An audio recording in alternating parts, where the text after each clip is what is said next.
Hello, live stream. We've gone live. We're gonna start on a 5 minute delay. So welcome. Get comfortable. The panel's about to start. You're in for a treat. Okay. Bye.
matter here.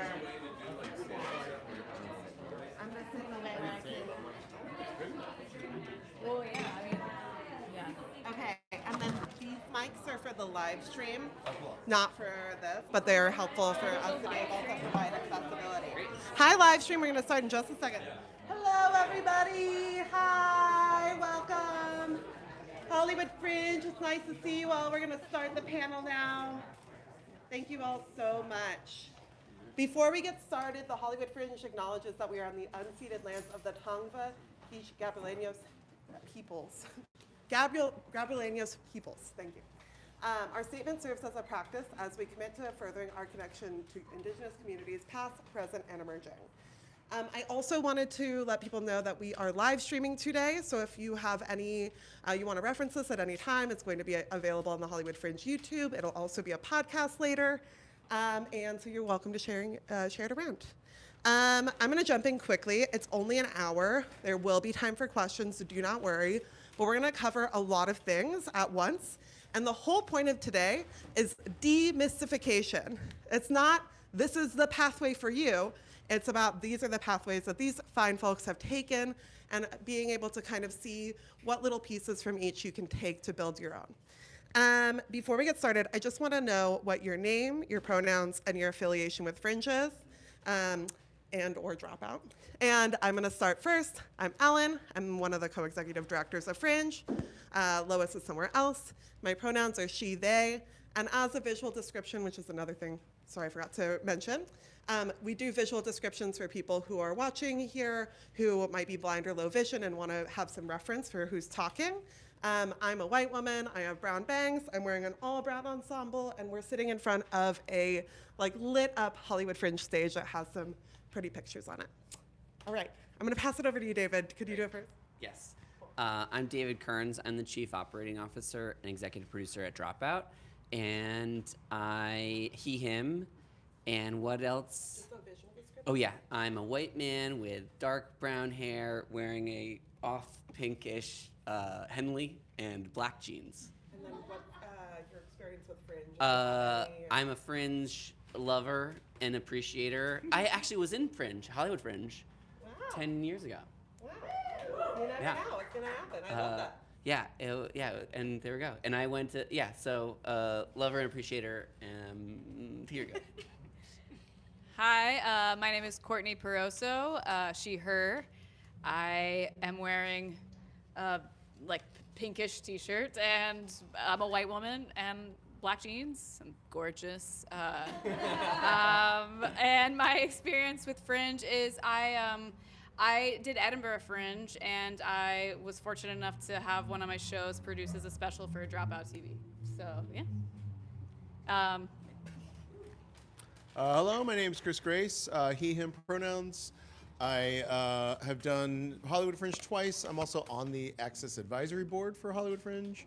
I have my show I did at Edinburgh Fringe and also did as a special on Dropout. I also write for Game Changer and Make Some Noise. I am a Chinese American man wearing a sort of light blue shirt. I'm in my 50s, but look like I'm in my 40s. I could go for, if 25, I could audition for 25. Yeah. So just picture all that.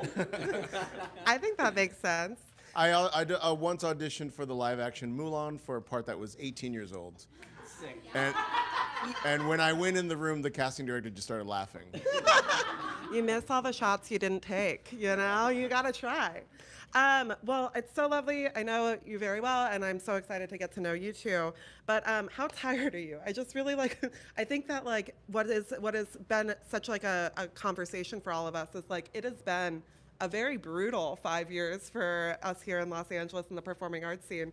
How is that kind of for you guys? Is that kind of in the same realm? I know that you've been in the performing arts and film and TV are both in that same kind of phase.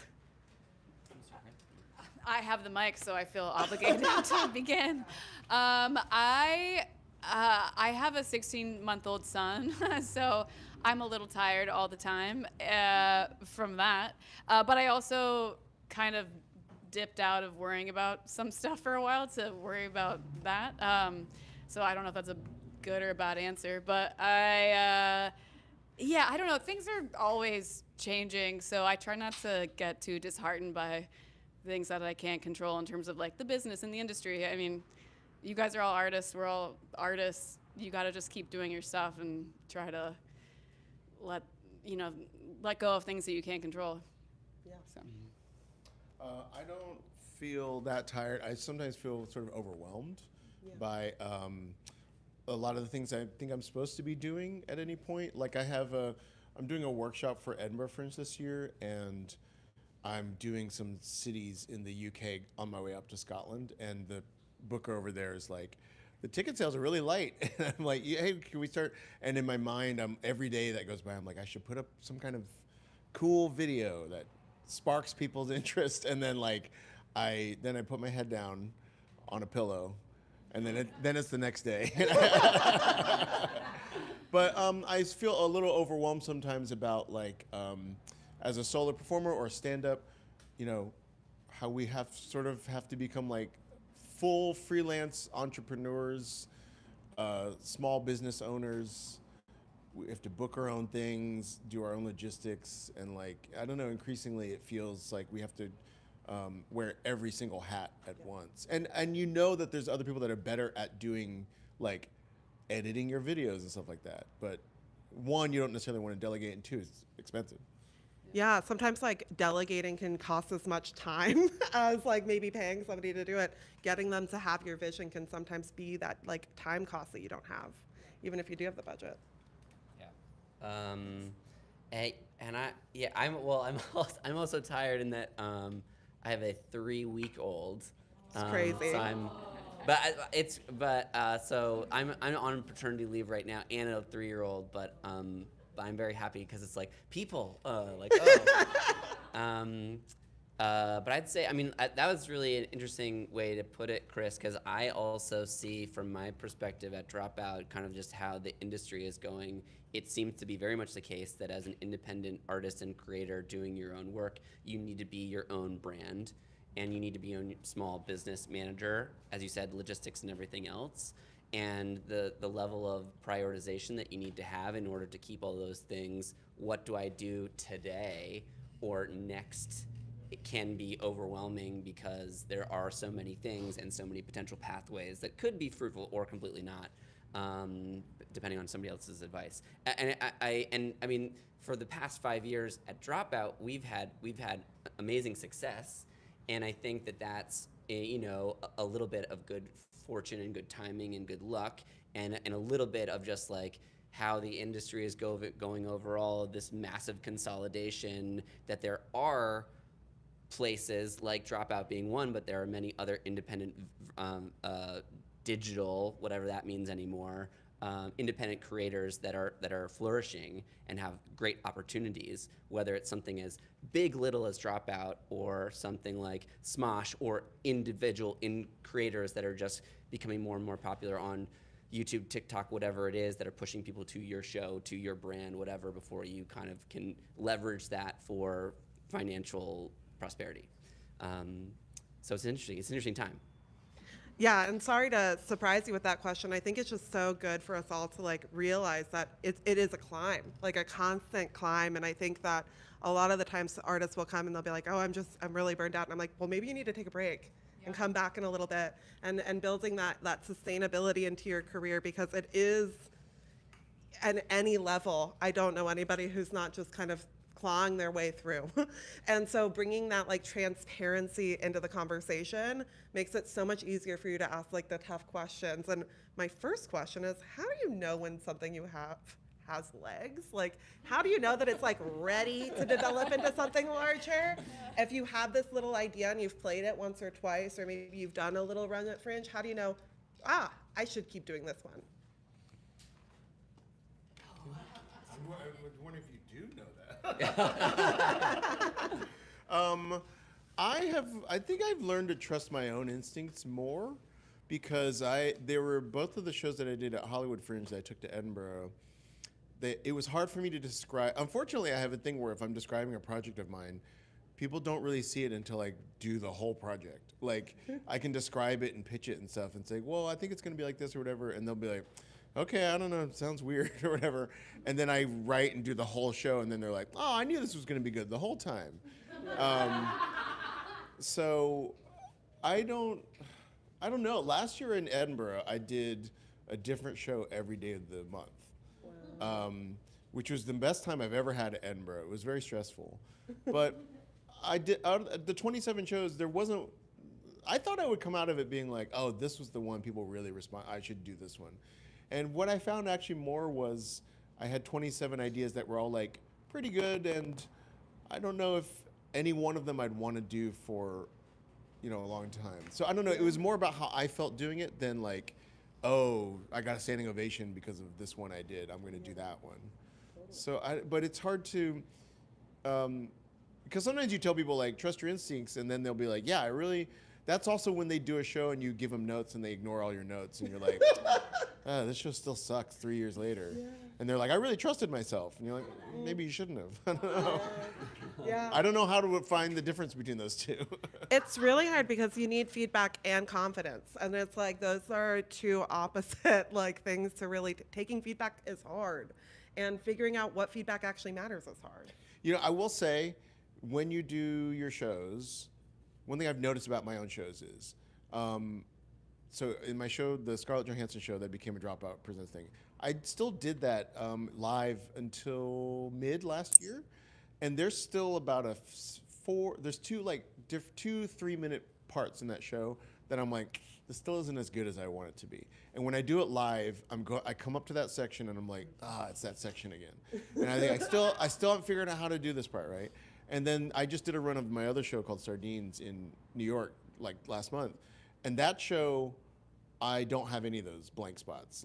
So one thing to think about is when you're actually doing the show, you know how you have some chunks you're just like, all right, this is connective tissue to the next part. I just have to, but it's not that fun or that interesting.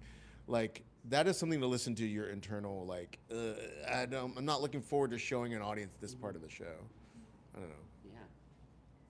Yeah, I think that's so true what you said about those parts where you're like, I should have fixed that. Like, I still have a couple parts in both of my shows where I'm like, I should write a better joke. And I've been doing it for so many years, so don't be like that. But also, I think, you have to listen to yourself. Are you still having fun doing it? If it's torture and you feel like you're up against a wall, maybe this isn't it, Like, it's your life. Like, you should be having fun and enjoying it. Like, it shouldn't be like, I'm gonna force this down people's throats if you don't even like doing it. Like, so follow your pleasure in that way. And not to say like if you've failed or you've made something that you don't feel good about doesn't mean that you can't take that information and go make something better and different. Like, you have to throw shit against the wall. It's so important. So your failures are all gifts. If you made a show where you're like, I actually don't ever want to do that ever again. Like, it's not a failure, it's good information, and I'm sure you learned something. And in terms of like, does it have legs to like become a bigger thing? It's so hard to say. Like, you just have to keep doing it. And yeah, like, you do have to listen to the audience and feedback, like, be honest with yourself if it seems like people are enjoying it. And it's so good to have people that you really trust to come see the show, that you can take their feedback and do it. But also be careful, because some people want to give you notes and you're like, you just want to give me notes and I don't agree with that. So it is this like push and pull of like listening to yourself and listening to outside voices and just being very considered, I guess, about whose notes and feedback you take to heart. Mm-hmm. That's great. I mean, and from a very different perspective on this topic, and from what I'm hearing from you all and have observed from other people, I'd also just say, like, it's the process. It seems like, like you're gonna learn things as you go along, and it doesn't have to be your first ever Fringe show or your first ever blank. Doesn't have to be the end all be all. I think, and I knew somebody that was like, I gotta make a feature film, and had never made a short film ever before, and was like right into feature and raised all this money and made a feature, and it was fine. you know? Yeah. And then never did it again. And it was like, well, because it failed. It's like that you did it. That was the first step. Like, if you're going to go make feature films, then do the legwork of all the steps and all the incremental things that you need to learn along the way, which includes a whole lot of other smaller projects to lead up to that. And I think a lot of Fringe stuff, when I haven't seen Sardines, but I've heard so much about it, and I know that, like, neither of your Dropout specials were your first ever short one-person shows. Was it, Chris? It was, right? Oh, damn it. Well, he's the exception. But you'd done it for a while because you did it at Hollywood Fringe. I'm 50 years old. I should have done one before. So. But And you also had the experience of being at Edinburgh for years with a group and with Baby Wants Candy, right? Yeah. Right, yeah. So there's also like that work that you put in to get there. there. My first one-man show when I was 22. I don't think anybody would have wanted to see that. But it's a process, and I think I'm, again, outsider kind of perspective on this specifically. Like, I would just say, treat it like the process that it is, and have your but go once you're decided, once you have a date and you have a show, commit to it fully, but don't expect that thing is going to lead to Baby Reindeer, right? Yeah. Edinburgh Fringe always tells us, they're like, everybody wants to be this, but Baby Reindeer, these people, they knew them for 10 years. Like they knew them for so long before they got this level of acclaim. It's funny, it used to be everyone wanted to be Fleabag. Yeah, exactly. Yeah. But she had the same. Yeah. I mean, there's so many places that she went that are the same as the Hollywood Fringe touring places. Also, she's independently wealthy. She's like descended from like landed gentry or something like that. So she had the time to like work on her one-person show. I wanted to highlight something though, which is that the idea of it being a climb, which is like, I think if you described like any of our levels of achievement with the shows or whatever, everybody would be, like, many people would be like, oh, I'd love to even have a special on Dropout or whatever. And I still feel like at least for me, I don't feel that settled in terms of like having the Dropout special was great and it's opened a lot of doors, but it doesn't, I don't know, it doesn't feel like, oh, okay, I'm good now. Like, it's just cruising now. Like, I just make a show, I put it up or whatever. Like, that's my perception of Mike Birbiglia, right? And I bet Mike Birbiglia feels the same way, that he's constantly struggling. And so in the sense that it's a climb, I think the visceral feeling of it doesn't feel that different than 5-10 years ago in a way. Yeah. The external success is more easily legible, I think, but I don't know. I've never gotten to a feeling where it felt just like now it's easy. Yeah. Unfortunately, I'm sorry. It's good to know. It's good to know because you don't feel crazy. How do you translate a show made for the stage and live audiences into something digital?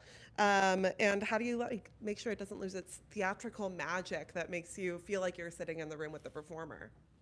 I'm curious how Vanessa did. Well, oh God.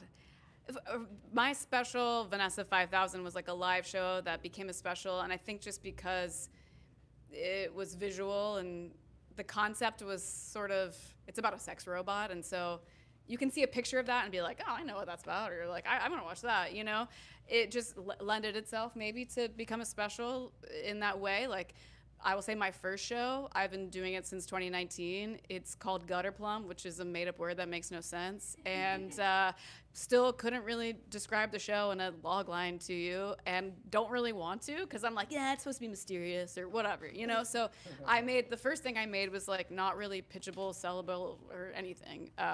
But yeah, I mean, we had a Dropout, had a great team, so that's what helped me turn Vanessa into a special, and it just happened to be something that translated fairly well, I think. I mean, I'm really proud of it. I don't, I'm not, I think it translated well to being filmed, and it was just the nature of what I'd already made. I wasn't thinking about it.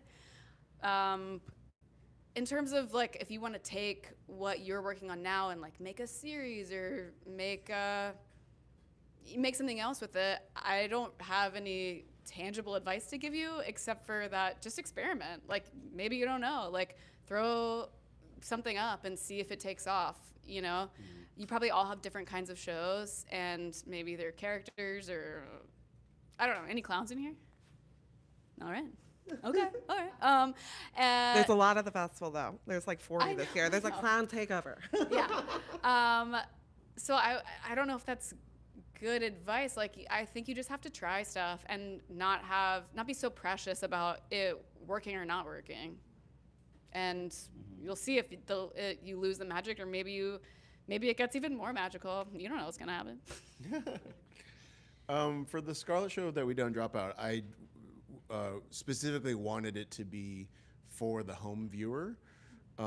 So I remember when Sam offered the idea of working on the special, and I remember, I think he said like, we can't offer you as much money as like a Netflix would be. Not like Netflix was knocking on the door. I'd be like, yeah, I'll consider these options.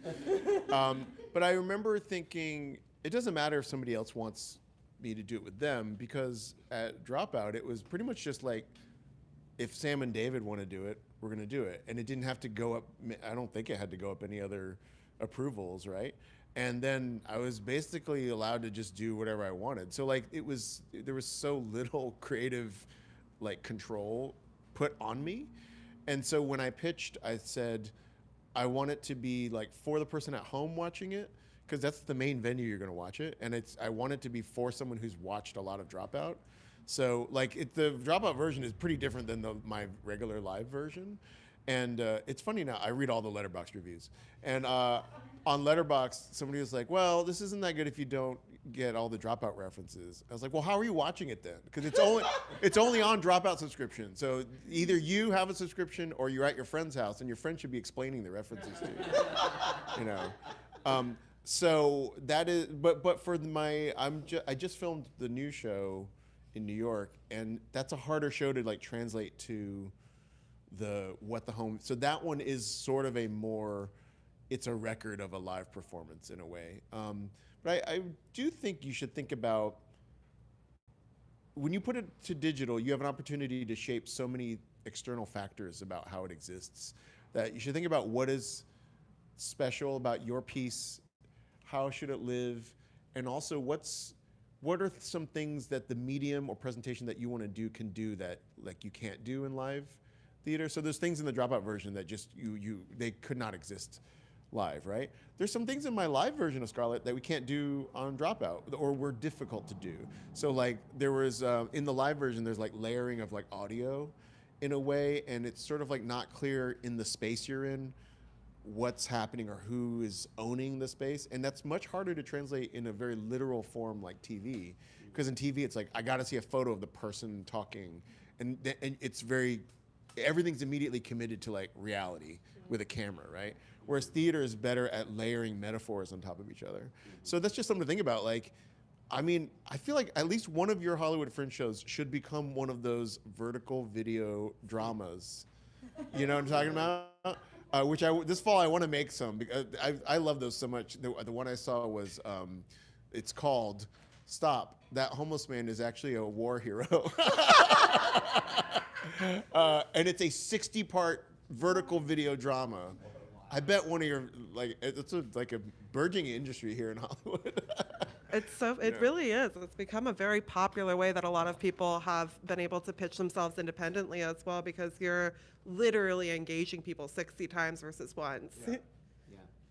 On the question of how to translate live to digital, I mean, I love this so much because I've worked in like digital and TV and narrative for a while, and love film, and I worked pretty closely on both of your Dropout specials, and I love that translation. And for me, I think like it's thinking through the who you're talking to, what the viewing experience will be like, and then what are the emotional through lines that you want to convey, like tonally and vibe-wise, to your audience, just as you would in a theater, right? Like you're gonna go complete blackout, or whatever it is, or stark whatever, or as Chris started his, literally talking to the audience as the show is starting, and that, the beginning, what your tone is at the very beginning or throughout,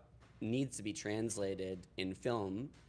So how do you convey that? What are the pieces of little things that you need, or music or whatever it is that is tonally part of that conveyance? It was very important, I thought, Chris, that we left in the special the little preamble of you talking to people that were in the live audience, because it was such an introduction to you and the tone that you were setting. And you were hyper aware of the narrative interaction that was happening because of the Dropout audience. Yeah, we also told the live audience that the show was not actually for them. Yeah. I was basically you guys are sort of props for the person at home. Yeah. And Courtney's, I think that the beginning too was very important, and I think it was cleaner. It was for anything, it's the live audience, the laughter is a very important element to understanding that this is a live performance. So conveying that with wide shots where you see people's heads or whatever the thing is, that we can hear people, that you feel that you're part of an audience that is experiencing that thing live, was an important element, I thought, throughout. But it's a big, bold, stark beginning, right? And so we had to make sure that was conveyed in the version that we saw. So the full screen, this is what this looks like at the sex convention as it's being rolled out, very symmetrical, very stark, right? It had a big, bold beginning because that's how the show was, so that you could play in the clown experience because you had a very set, clear understanding of what your world was. So just understanding what your conveyance is, and then how would you do it in theater? Okay, how would you do it with cameras and shots? And it might not be just what's in the room, and it might actually be little pieces of things that you might need to add on to convey that same emotional resonance, especially at the beginning. I think beginnings are so important. Let's talk about branding. Fringe has a dedicated community. Dropout has a very loyal audience and following. How can independent producers kind of create that own brand of audience and kind of get somebody to know, oh, this show's for me, or this performer is? That's David. So wait, can you what is it that turns a casual viewer into a super fan into your brand? What happens? Is it accidental? Is it? I don't know, man. Yeah. I mean, if nothing else, I think that there's a degree that has worked and continues to work for Dropout that we're aware of, which is authenticity and consistency. Yeah. If nothing else.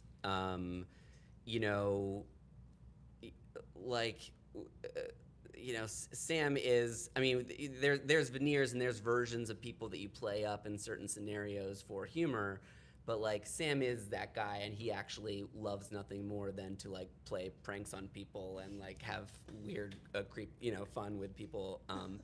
Not weird, creepy. Creepy was a wrong word, but doing Game Changer as a show is also 100% of Sam's personality, I would say, and he loves it so much. We're, if nothing else, we're brutally consistent with and we have the ability to do so because we're a growing company now and have people that are on a social media team, et cetera. But just hitting people with, we're gonna do this, we're gonna do a show, we're gonna do a character, we're gonna do whatever. Let's post a new thing multiple times every week to make sure that brand is super specific and that people that are flipping through it are finding that consistently. And for better or for worse, right now, vertical video social media is the way that most people find things. That's the bulk of Dropout's marketing arm is organic vertical video, and just consistency within that world until you can leverage in a good and mutually agreed, you like this, come subscribe to Dropout. There's a lot more of this in full versions, etc. But you can, once you have an audience and the consistency, you can leverage that to, hey, did you like this? I'm doing this character at this live event. Come buy tickets to it. I have a Patreon, support me so I can do more of this. I have a subscription service. Come and join the party. It's over here. Yeah. What about on a more micro level for our friends? I know like it's hard to compare a company to an individual, but is there anything that like helped you kind of build where people could be like, oh, you know, that's the clown that does these types of shows, or is it that you just kind of play in your whole realm? It's a hard question. It's a hard question to answer because I have a Patreon, but I guess there's a part of me that's like a little resistant to being like, oh, you want me to do that kind of show again? I'm not doing that again. You know, you know, I bet if my second show was harder for me to market than the first show. The first show was like at Edinburgh I would show people a flyer of me dressed as Scarlett Johansson, and people would be like, oh, I gotta see that. That looks crazy. Totally. Second show was me in a white outfit being like, this show is about death. Yeah. And people would be like, all right. Bummer. But I bet if my second show was like Chris Grace as Renee Zellweger, you know, I bet I would have sold tickets to it. And like, it's a weird thing where eventually your niche ends up being just you and your taste, your specific set of like aesthetic, what you think should be shows, but that feels very hard to quickly define to people. Totally. So, because it's weird, it's like, oh, my brand is I think I'm smart and I make interesting, funny shows that are nuanced about a variety of topics. And also I make board game content. That's my brand. And here I made this logo that expresses all of that.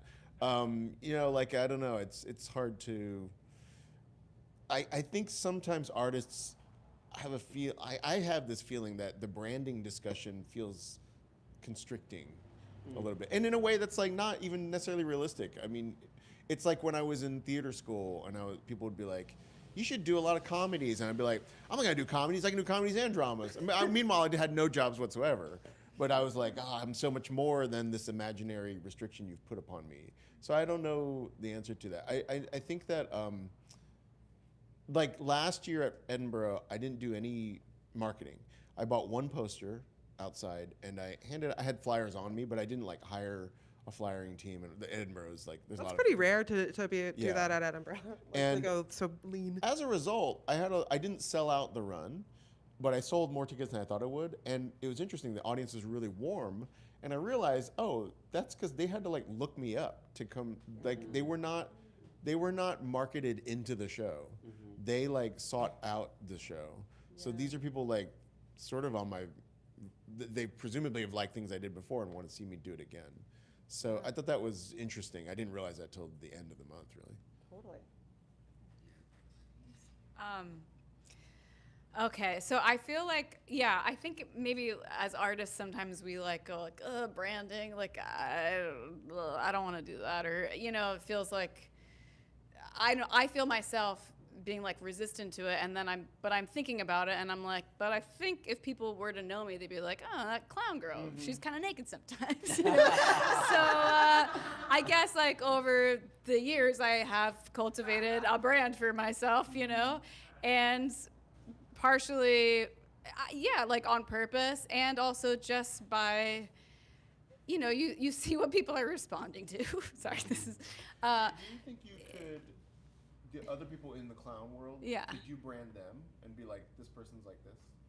Yeah, I mean, I think like as like, you know, there's like our little scene has its own brand at this point, but I will say some of us have been working together for almost 10 years at this point. So it is just a matter of like doing things over and over and over again, and your brand kind of emerges because it's like the thing you're doing and the thing that people are liking and the thing that people are talking about. I mean, so much of everything is actually just word of mouth. But yeah, like in terms of being intentional about it, yeah, you can. I think like with social media and that kind of stuff, like have fun with it, if that, you know, and then see. It's all experimentation, you know, or that's the way I like to approach it, because that's what makes it fun, and then you can kind of be a little loose with it, and you don't have to don't overthink it in a way, you know. Is that I don't. No, that's Yeah. you answered it 100%. Yeah. I think, at least for me, this is what's potentially not, I don't know, not depressing is not the right word, but there's something about the algorithm that's troubles me, because like on TikTok, the best thing you could do is like throw a bunch of stuff at the wall, and then the one that blows up, you then do that video over and over every single day. So there are so many people that have succeeded on TikTok that are like there's a woman that does these LA food reviews, and every single video starts with like, the LA food scene is a scam and I'm here to tell you why. And then like the rest of the video is not really scam whatever, but it's always got this provocative beginning, or like every day I'm gonna open up a McDonald's apple pie and shove it in my face, and like I put that video up every day over and over, and you do sort of get rewarded for that consistency. Yeah. But then the artist side of us is just like, well, I don't want to do that. Like, Totally. I don't know. It's a like struggle. finding that balance between what you actually want to do and what sells you. Yeah. Yeah. And that's why I'm worried about the algorithms sort of pushing our artist souls into these like buckets that are easily sold. Just to piggyback on that, I think I'm not like some social media whiz. I don't enjoy it in that way, but I think if you're worried about like going viral and it has this many views, it doesn't necessarily matter as much as the specific people that happen to see and respond to it. Like, you don't have to have a huge following and have so many views to have a page or have stuff that if someone that you admired saw it, you would be happy for them to see it and that they would understand something about you. So it doesn't have to be about going huge or even doing stuff every day. Like, some people are great at that, and some people are like very prolific. I'm not. I will never be, and I understood that about myself. So I try to do like high quality stuff every once in a while, so that if somebody happened to see it, I would like that they saw it. Yeah. How can independent creators actually get their work in front of people if they feel like they're ready to take something to the next level? How do you start to invite industry? Like, how do you start to get people involved in developing your project further with you? How did that start for you? I think a lot of it comes through the relationships that come from whatever your Fringe community is. The first person that committed to producing the Scarlet Show in Edinburgh was someone I had known for years through the Edinburgh scene. And the people that saw it here in LA were people that I knew through comedy or the Hollywood Fringe scene. So I do think like your arc over, say, 5 years of doing Hollywood Fringe or whatever, there is a thing of like seeing familiar faces, and like the first time you do a show at the Broadwater or whatever, it's like kind of like what's going on? I have to get my own box office, but what's going on? Whatever. And then you see familiar faces, and you have the same tech you had the year before, and so that's sort of where the people that ended up seeing the show for me came from. And then I think Sam saw Scarlett in Edinburgh, maybe. But that, like, my connection to Sam came through doing stand-up with Elaine, Sam's wife. So I do think a really great thing about Fringe is that you make yourself available to the randomness of life.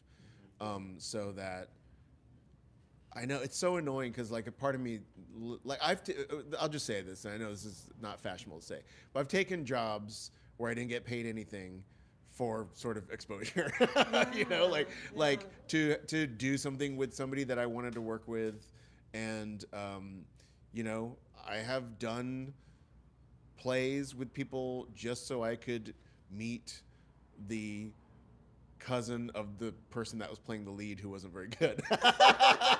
You know what I mean? Like, yeah. I don't know. Like, I know now there's a thing of like, you gotta get paid all the time, but like, there is an element to, there have been many times when I've like worked on something for free, and then the third time I worked with that person, I got paid because they got money to make a short film, and now they can pay me to do it. But like this random collisions of life, I think Fringes are really good for. Yeah, I totally agree. Like, I think I I got lucky because Sam saw my show in Fringe, and I knew Sam because I was working with people who worked with Sam. But again, we've been doing this for a really, really long time, and the important people coming to your show are like these people. You don't know what's gonna happen, So they're all around you. Your community is who is going to help you out. Like you should go to each other's shows and see them, and you like rise together. And I know like if I've had opportunities to help people out, like I always want to hire people that are my friends that I know will show up and do a great job, that won't embarrass me, that won't embarrass themselves, So just by showing up and being cool and like helpful and to everybody else is like, that's, I think the way that the right connections are made, that you can get lucky and, get the things that you are wanting. And then that's not to say like you can't, like if you know a manager, like invite them to your show, if you're proud of it, if you've gotten good feedback, if you're ready, go ahead and try that. But can I say, y'all might have different experiences, but I have found that LA reps do not give a shit about theater or Fringe or any like. It's changing a little bit, but it's true. Because I had a manager. Essentially, it led to me dropping her because she was mad that I missed an audition because I had a full day of tech rehearsal. And I couldn't go to this audition. I was like, I have tech, and she was like, I don't care about theater. So what I was gonna say was that in an independent theater way, I don't think there's tons of like rich people walking around being like, I'm looking for a Fringe show to bring to like Orlando Fringe this year. Even like ones that are like, I want to take a show to Edinburgh. Like Edinburgh's the money pit for them. Like, so it's not really, I guess rarely there's somebody that's like, I want to be the one that takes something like Fleabag to off-Broadway or something like that. But I will say there's, parallel to that, there is this sort of like stair-steppy like validation thing where like, if you can get, let's say you can go to, like get a reviewer to see a show, or you go to Edinburgh or whatever, and you get like a 4-star review in something, then somebody's like, oh, okay, I'll go see it. And then what happened with me is there's like 4 different artistic directors around the country that sort of like validated each other. Like they were basically like, oh, you're talking to this person? Oh, I'll take a look at your video or whatever.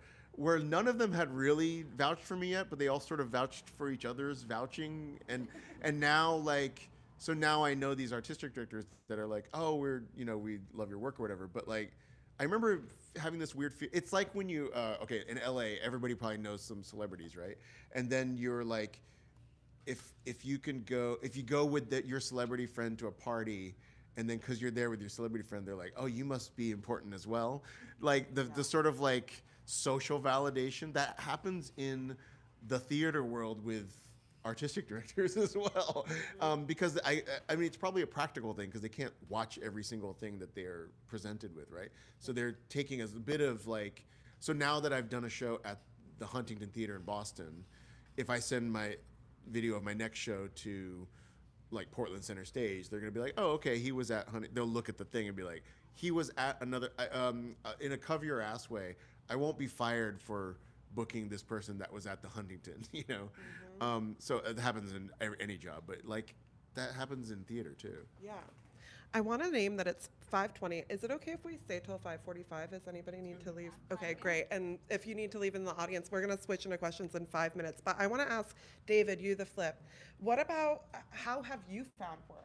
How do you find new creators? What does it look like from the company side? And is there anything that these creators kind of have their ducks in a row? What are these ducks? Like, is it a social following? Is it a concept? Is it a little bit of all of it?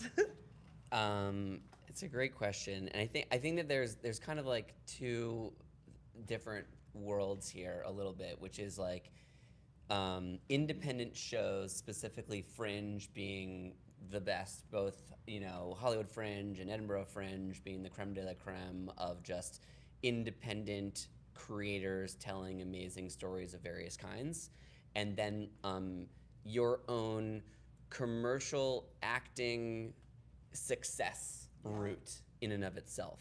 And I think that they can be connected, and they absolutely mostly cannot be, right? For most people's experiences. The thing that, and I won't speak for Sam, but well, I will speak for Sam. I know that he loves Edinburgh and Fringe specifically, and things like this, like Hollywood Fringe, more than anything else in the world, because individual artists and creators are practicing their art and are exuding all types of their philosophical and emotional experiences about the world in independent and original ways.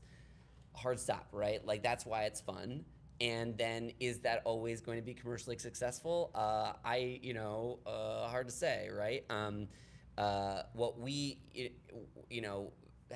being able to do specials, Dropout Presents specials on Dropout has been incredibly wonderful for Dropout, for Sam and I, and everybody involved. And it's still like the long-term growth and success of having a huge amount of independent creators and its own, burgeoning business model, the people that just specifically want that to be seen, whether that's going to be the next big thing.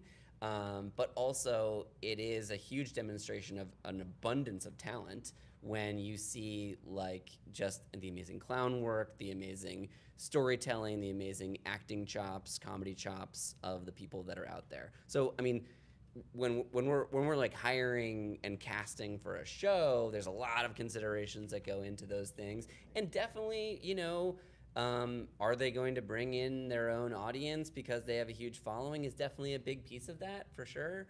But also, sometimes people are just amazingly funny and interesting, and or correct for the show that we're casting for. And as I said, it's like these two worlds can be connected, but ultimately don't need to be, right? And it's like, what I've heard you both say, which is absolutely true, of like, your shows, plural, were beloved by Sam and many other people, because they were amazing shows and impressive and funny and heartfelt and everything else that garnered more and more enthusiasm from live audiences in Edinburgh, elsewhere, etc., regardless of anything else. And that word of mouth, right? That grows in and of itself as far as the show is actually concerned. And then, hey, do you want to take this character, this setting, and turn it into a television show? Okay, different project, right? It's a project on top of that project. And there's only been a couple of examples of really, like, the Fleabag and the Baby Reindeer, right, where that's been a one-to-one. But all of it is practice. All of it is part of, the process of learning a little bit about yourself as a performer, learning about yourself as a writer, learning about yourself as a producer, learning about, what works and what doesn't work for your own brand or your show's brand or whatever. Just really quickly, you just reminded me of something. Well, you were talking about, like, Fleabag and Baby Reindeer and, like, your TV show and stuff. And I don't believe that either of them had, like, their pitch for their show ready to go. They made something great, and the things that were meant for them were magnetic to them. So you don't really have to worry about how it's going to translate necessarily. I mean, you can if that's fun for you, but it's like, take care of your show or whatever it is, like, make excellent work, and the things that are meant for you will come to you. I agree, yeah. Mm-hmm. Yeah. I'm gonna take some questions from our audience, that way we can come in through. Okay, Linnea, and then I'll come up here to the front. Hi, And say your name, your show, and then ask again. my name is Linnea Pramel. My show was The Trick and the Pearl. I have a question for Chris. I saw you, I think, in 2023. Where do you start your search looking for venues for, say, the Edinburgh? For Edinburgh, I'm a little privileged because I've done stuff with Assembly for like 12 years with Baby Wants Candy. So I chose to sort of be loyal to them and go to them first. This is live streamed, huh? Okay. I'll just say that, like, in the last year or two, I have thought about, like, maybe I should go somewhere else. Because I've had a few experiences, like last year at the end of the month, I had a run-in with a security guard at the Assembly Beer Gardens that was very, like, sort of race-coded in a way that I didn't appreciate. Where they didn't, I happened to be wearing my husband's assembly badge instead of mine, and he like snatched it off my neck, and I was just like, I've been in this beer garden for 12 years in a row. Like, I don't have any like leeway or anything. So I guess we'll send this clip to them. So I highly recommend, if you're thinking about Edinburgh, to go to the festival before you produce there. I know it's expensive, but I think it's cheaper than going and picking a venue blind, where you go and like, well, this seems to work out, and you get there and they're like, oh, they have no storage for my props, and it's next to a bar with a live band with sound bleed. It is, if you haven't been to Scotland, it is incomprehensible. None of us could describe what Edinburgh Fringe is like to you. So it doesn't matter how much I told you about this venue versus that venue, you really need to scout it, I think. Yeah. And if you want to do a one-to-one with Hollywood Fringe staff, we do one-to-ones after the festival about touring in general. But we also can give you advice about Edinburgh Fringe and connect you to the Edinburgh Fringe Society as well. Yeah.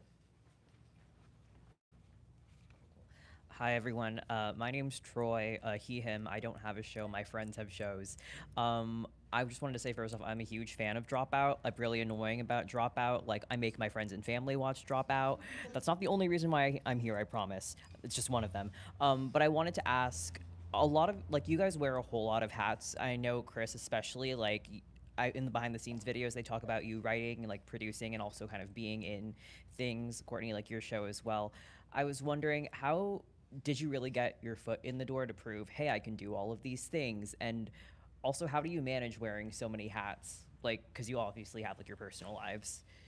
I'll go first, but I'll just say that in the last 3 or 4 years, I have become way more direct about like just emailing people being like, hey, I would like to do this. For example, season 2 of Parlor Room came around, and I was talking to like Demi and other people, and they were like, oh yeah, I'm going in for Parlor Room. And I play games with Becca all the time, who hosts Parlor Room. And I was like, hey, can I be in this season's Parlor Room? And she's like, oh yeah, why don't you come in for this one? And it was like, and it was not a, like, I think sometimes we'll be like, if I didn't send that email, season 2 Parlor Room would have come out, and I'd be like, oh, they must have hated me in season 1. And like, I make people say no to me more often now. Instead of, I think this is an Asian thing of like, I'm gonna be so good that they just notice me and they ask me to do it without me saying anything. And I shouldn't have to promote myself at all. And I just think in America that doesn't fly. I think I need to be more like that as well. I don't know if that answers your question. I mean, are you asking about wearing as many hats, like when you're making your show? Like you have to do the marketing or the producing, or is that necessary? Or what did you? That, but also like in general, I think. I meant that, but also I guess in general, just because I feel like people have this preconceived notion that theater people don't do much, but then everyone who's in theater knows we're doing so much all the time. So I guess I just meant in general, yeah.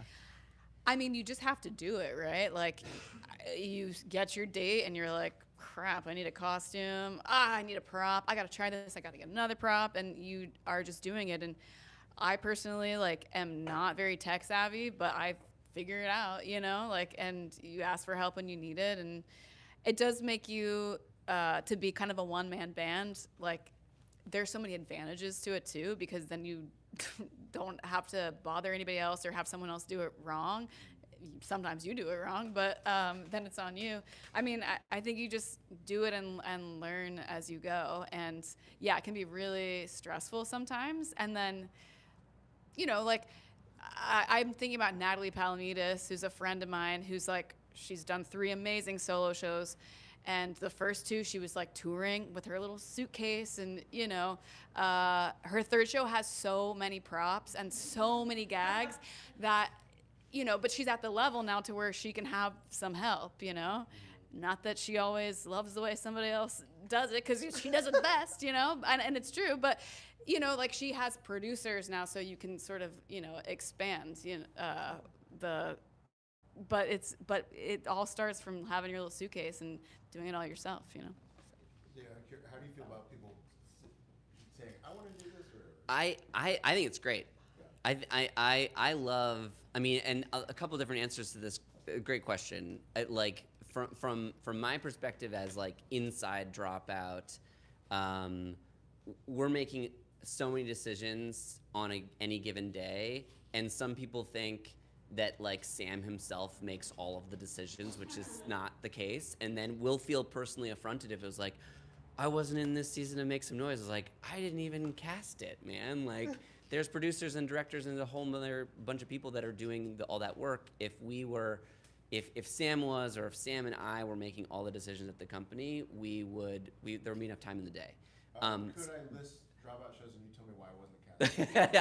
yeah. But when you hear directly from somebody for a variety of different roles, right? For a PA gig, or to be in a show, or I am really excited and enthusiastic about this and helping out in this endeavor. I want to grow and learn about this, and I want to be part of this thing.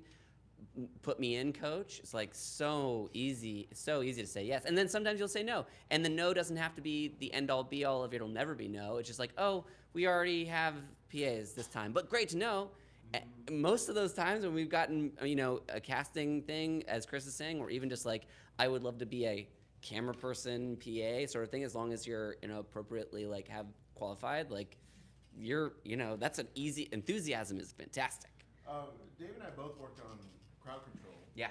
And so for crowd control, there's a long process of figuring out what comics are in. Yeah. And I think there's many times where either they are speaking enthusiastic, like they really want to be on it, which makes a big difference. Yeah, totally. And there's another thing that happens sometimes where if like, oh yeah, we've worked with them before, they didn't seem like they loved it that much, or but we've had a lot of like, especially comics that saw season 1 that were like, I really want to, like that did break ties, I think. No, not at all. Yeah. So enthusiasm is great, and and don't be dismayed by a no. Oftentimes no's are just for now. I would encourage that. And to what you were saying, Courtney, like just wearing a bunch of hats, because professionally, like there's nothing that motivates you like having to pay a staff salary, etc. Like running a company is the thing that has always been like, okay, well, we have to keep this thing going. It is happening, and making that as formal as possible. My advice, and in my own like a few handful of personal projects, it's like the accountability buddy is like whatever it means. I've found this works for me to make it real, right? Not just talking about a thing open-endedly, right? Like, I'm gonna meet with my writing partner every week. This is the date. If we don't make it, like, we fucked up. We're gonna do it again. Or don't go out and spend $300,000 on like a whatever, but having the accountability of making that a real thing and finding enthusiastic people that are great to work with in order to realize that shared vision. I have found great success in that, with manifesting an idea into reality. I totally agree with that. George, you can come on in if you want. But we at Hollywood Fringe, when Lois and I first started and we weren't full time, it was like, we were just like really believing in this thing, and we're like, oh, before we go have this like annual or like this weekly office hours, we're just gonna work together that whole day before. And at the time I was working at another like festival that was like, I would work like 60 hours a week, and I would still all day on Wednesday come and be like, Wednesday is my Fringe day. And it just took that for 10 years to get here, to be here where we're doing it. And I think that is like also a little bit of the truth in Los Angeles, is that like if you stick around long enough, like they can't ignore you because you've been sustained for so long. And eventually press will be like, well, I guess if they're still doing it 10 years later, 16 years later, it must mean something to someone, even if it doesn't mean something to them. Questions? Yes. And I'll get you after that. Hi, I'm Lanny Harms. I'm doing Reservoir Dogs, a solo one-woman show about the women of Quentin Tarantino's movies. And I am very interested that like you guys have families, and I just have a question for any of you guys. If you have any advice for any of those of us who are interested in doing Edinburgh Fringe one day, but don't have a stockpile of cash, and also are interested in building a family, and how do you continue down this path of artistry while going through different seasons of life, and you're not just like a young, rich 20-something? Yeah. I don't know. I mean, I don't know. Do you want to start? Yeah, let me take a stab. I'll take a stab at it. I mean, the last time I was at Edinburgh Fringe, I was not married and I didn't have a baby. I really wanted both of those things so bad, but that was not my season, And so I did put a lot of money and work into the show, and it was a goal. I made it happen, and then those other things that I wanted fell into place, and now it is much harder to do things,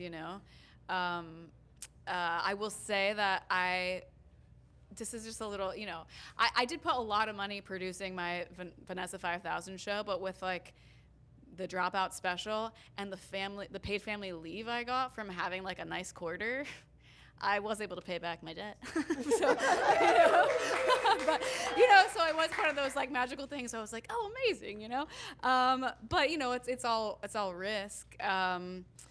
It's like very personal, like where you put your money and your time. But I will say it's possible. I know a lot of people that have kids that have brought their kids to Fringe, and like they make it happen. And that's something that I would love to do one day. It's not gonna happen this year, probably next year, but you see the examples of people that are doing it, and you can learn from them. But I think part of I knew that I wanted a family like above everything, and at a certain point I did pivot, and I was like, actually, I love this, but I don't care as much, and I focused for the past couple of years on my family and my kid, and it's been the best. And now I'm doing my show again kind of for fun, and I'm making a little bit of money, and that's great. But it is, I think, just knowing that there are seasons, and that's okay. Like for me, I found that the times where I'm like not making something, those like fallow seasons are actually so rich, and that's important. Like I have never had this like linear drive, like, and the more trust you have that those times where you don't feel productive, oh, actually that was so productive, like not in the way that you would think, but I was wrestling with something that became important later, like just knowing that that's okay, and you don't know how it's all going to work out. Did that answer your question a little bit? Yeah, okay. I don't have kids. I have a garage full of board games. It's about the same amount of money. Actually, a question for David is, do you have perspective? Because David is married to a person that is so capable of children plus parallel business track, maybe more than anybody I've ever seen. Yeah. Well, yeah. My wife, Becca Scott, is the host of Parlor Room on Dropout, and she runs her own YouTube channel, Good Time Society. And she's on maternity leave right now for her own small but independent company. I think that both of us have been fortunate in timing and other things to like have had stable company positions at the time when we were having kids. It's I would say, I mean, we've been fortunate in that timing, but there was and always will be sacrifice and prioritization of, like, as you said so well, like seasons, like what comes now, what's important right now. And I think like we were both full blown in our professional careers, and got lucky timing wise around COVID, because Becca was the only person that was able to be making independent stuff online, stuck in our house around COVID, and so was able to make a business around that. and that's right around when Dropout was taking off for me. But we were like, working, 12-hour days for a few years to make that happen, and kind of sacrificed some things that we had to reconcile with our relationship before we could think about having kids. But it came in seasons, and I think that all things are possible, but it's like what comes now, and just being brutally honest with yourself about what the costs are, both financially and your own time and resources and energy, as to what you can give within a certain period of time. I've done a couple independent projects of my own, and it's like, a short film, I was like, I'm gonna spend this amount of money. Like, I'm never gonna get that back. This is a passion project that I'm doing with my very close friend for this specific reason, and it's like, we're not, it's like a bougie vacation, or I'm gonna make this passion project, or make the passion project, right? Like, and I need to get that done before we have a kid, because then it's never gonna happen, or it won't happen for 3 years, right? Or something, when we can manage that whole thing. But I think just, phases and seasons and priority. Our last question here. Hi, I'm TJ. My show is called Dating Advice for Useless Queers, or DeFuck. My question is, how do you suggest, or do you have any pro tips for crafting the perfect follow-up? This is my first Fringe, and I've been really grateful to receive so much great feedback from people I really admire. And so if I am not in a place where I can assert myself and say, hey, I would like to do this with you and for you, because we just don't have the rapport yet, is there a perfect email to reach out and say, hi, I would really love to keep getting your feedback and collaboration or production that doesn't feel like harassment? I mean, I kind of think it should be like 1 degree back from harassment. Through some of the Dropout people, I was introduced to an email program that I'll give you my affiliate code. No, it's this email program that like you can do a thing that says like, remind me about this in 3 days, and I'll do that a lot of times with people. Like, I'll say like, I'm gonna email them again in 7 days. And I'm sure there's a lot of different ways to do this kind of thing. I don't think there's a perfect message, because it's different for different people. There are some people that like, I'm pretty casual with my follow-ups, and there are some people that's too casual for. And then sometimes you craft a really like, hello, sir, I met you at the whatever, and they're like, what are you doing? Just like text me or whatever. I do think that from the perspective of you being the person reaching out, I think we over magnify how important the tone and all that stuff is. The person receiving it a lot of times is just like, if they gloss over it and don't respond to you, to them it's just like nothing. It's just like an annoying email in their inbox they don't get back to. From your perspective, you're like, I poured my heart and soul into this project, and they said they were gonna watch my video, and I checked the stats on the YouTube unlisted video, and no one's watched it yet. And meanwhile, that person is just like got an inbox full of other things going on. So I think I'm saying that so that you can release yourself from it's got to be the perfect email. I think sometimes this is just a quantity over quality thing, of just like okay, let's say they hate you and they don't want to respond to you, right? Then you sending 3 emails over 6 weeks won't annoy them anymore, Yeah. Like, you're not gonna get blacklisted in Hollywood for like there's no way you could be the most persistent annoying person in Los Angeles. As somebody who gets these emails, I disagree. You can do too much, and I think it's about, like you said, 7 days is very appropriate. Yeah. If it's 8 hours later, I'm like, the fuck? I think there's balance, because we do actually have a problem in the indie scene of people being a little bit like, I am the one. And it's like, actually, there's 500 shows at Hollywood Fringe. There's 4,000 at Edinburgh. There is some level where you need to make sure that that person, they might not be reaching back out to you because it might not be the time. And you want to make sure that when it is the time, they're not like, wow, that person was really, really overly persistent and aggressive. I think the fact that you asked this question means you're not that person. Yeah, that's true. I'm Filipino, if that says anything. Yeah, exactly. Offer them a trip to Jollibee. I'll go.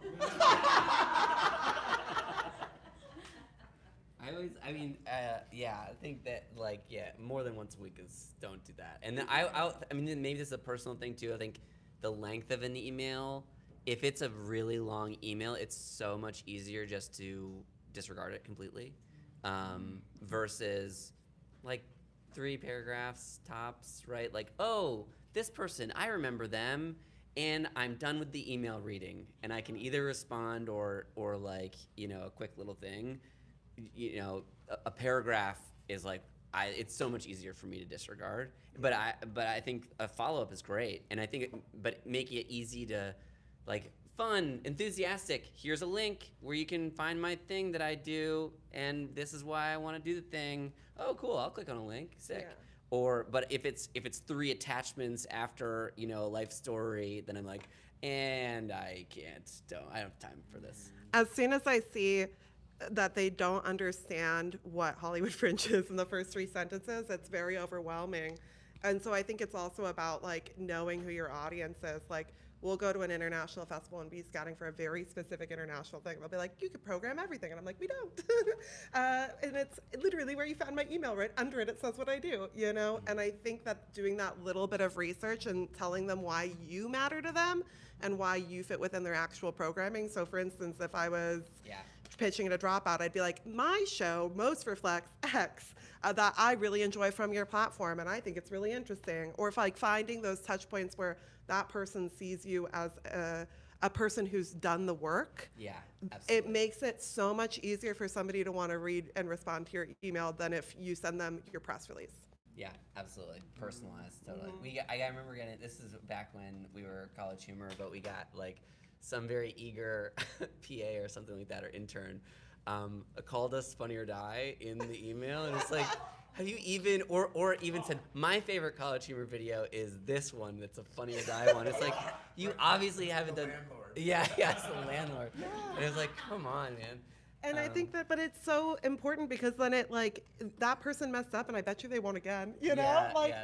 And it doesn't mean that that person sucks. It just means that they were overwhelmed and they weren't able to do it at that moment. Totally. But I guess they didn't get through. My point though is that if you got an email from that person now, you wouldn't be like, oh, this is the person that confused us for Funny or Die. No. Just be like, I just disregard. Yeah. But following up is good. But I won't always reply. Again, like a no reply doesn't mean I don't like you or you're anything. It's just like, oh, maybe there's just too many emails in the inbox. Yeah. And you can always follow up again. Not in the same week. Thank you all so much, and thank you to our amazing panelists. This was the beginning of a very fruitful conversation that I hope that you all can continue. Remember that you can always talk to us at Hollywood Fringe after your run about, like, we're in the fall, we have like meetings where you can book one-to-one about your touring and your ideas. We're a resource for you, but also these wonderful folks gave us such a like peek into what's ahead. So thank you all for doing that. Okay, bye live stream.